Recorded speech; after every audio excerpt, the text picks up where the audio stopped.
ICICI Bank delivered pretty resilient numbers in a challenging macro environment. The advance growth was 4% on sequential basis and 12% on a YOY basis. Within that, the domestic credit grew by 14% YOY in line with the banking system.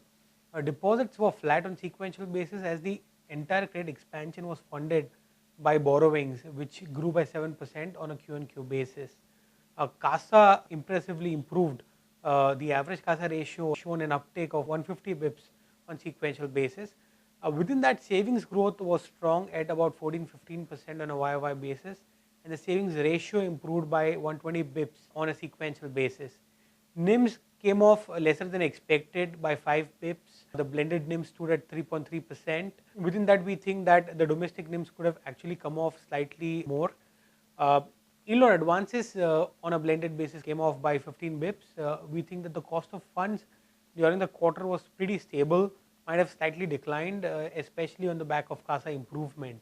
Fee income growth was better than expected, much improved, and stood at a multi-quarter high of 9% on a YOY basis.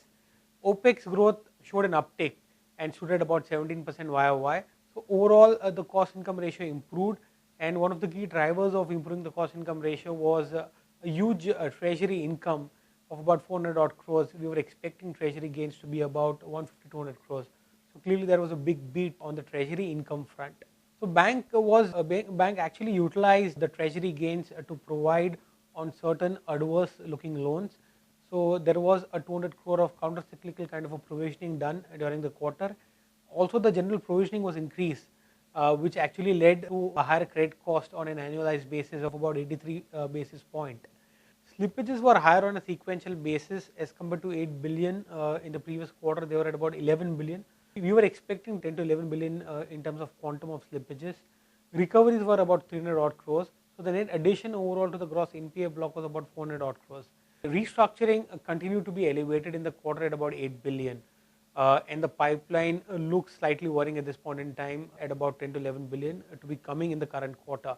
Overall, PAT came at 22.7 billion, representing a very good growth of 25% on a YOY basis and meeting our estimates of 22.3 billion. As far as valuations are concerned, we think that it was a pretty decent performance by the bank.